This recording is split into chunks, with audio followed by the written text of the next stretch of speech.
Francisco Diacono's Money Speech, Part 2. Do you wish to know whether that day is coming? Watch money. Money is the barometer of society's virtue. When you see that trading is done, not by consent, but by compulsion, when you see that in order to produce, you need to obtain permission from men who produce nothing, when you see that money is flowing to those who deal not in goods but in favors, when you see that men get richer by graft and by pull than by work, and that your laws don't protect you against them, but protect them against you, when you see corruption being rewarded and honesty becoming a self-sacrifice, you may know that your society is doomed.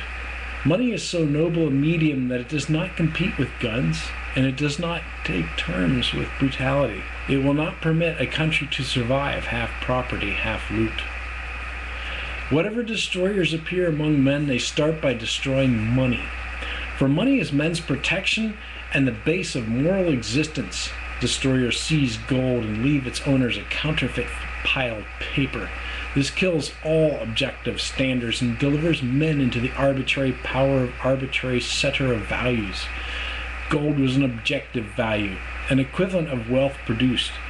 Paper is a mortgage on wealth that does not exist, backed by a gun aimed at those who are expected to produce it. Paper is a check drawn by legal looters upon an account which is not theirs, upon virtue of the victims. Watch for the day when it bounces, marked count overdrawn. When you have made evil the means of survival, do not expect men to remain good. Do not expect them to stay moral and lose their lives for the purpose of becoming the fodder of the immoral. Do not expect them to produce when production is punished and when looting is rewarded. Do not ask who destroyed the world. You are destroyed. You stand in the midst of the greatest achievements, the greatest productive civilization, and you wonder why it's crumbling around you, why you're damning its lifeblood, money. You look upon money as the savages did before you, and you wonder why the jungle is creeping back to the edge of your cities. Throughout man's history, money was always seized by looters of one brand or another, whose names changed but whose method remained the same, to seize wealth by force and to keep the producers bound, demeaned, defamed, deprived of honor. That phrase about evil of money, which you mouth such righteous recklessness, comes from the time when wealth was produced by the labor of slaves who repeated the motions once discovered by somebody's mind and left unimproved for centuries. So long as production was ruled by force and wealth was obtained by conquest, there was little to conquer. Yet through all the centuries of stagnation and starvation, men exalted the looters, the aristocrats of the sword, or as aristocrats of birth, as aristocrats of the bureau, and despised the producers as slaves, as traders, as shopkeepers, as industrialists. To the glory of mankind, there was, for the first and only time in history, a country of money. And I have no higher, more reverent tribute to pay to America for this means a country of reason, of justice, of freedom, of production, of achievement. For the first time, man's mind and money were set free, and there were no fortunes by conquest, but only fortunes by work. And instead of swordsmen and slaves, there appeared a real maker of wealth, the greatest worker, the highest type of human being, the self-made man, the American industrialist.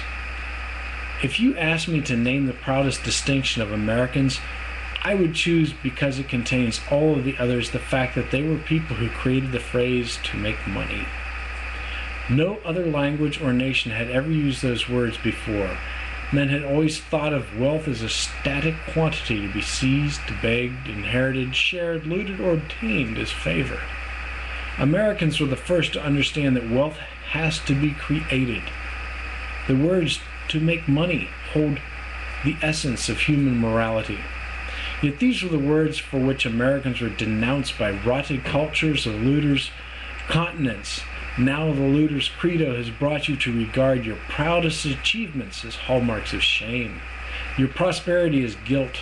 Your greatest men, the industrialists, as blackguards, and your magnificent factories as the product and property of muscular labor, the labor of whip-driven slaves like pyramids of Egypt, the rotter who simpers that he sees no difference between the power of the dollar and the power of the whip, ought to learn the difference on his own hide, as I think he will. Until and unless you discover that money is the root of all good, you ask for your own destruction. When money ceases to be the tool by which men deal with one another, then men become the tools of men, blood, whips, and guns, or dollars. Take your choice.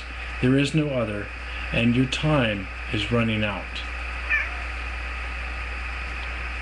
You didn't get a part in this, furball.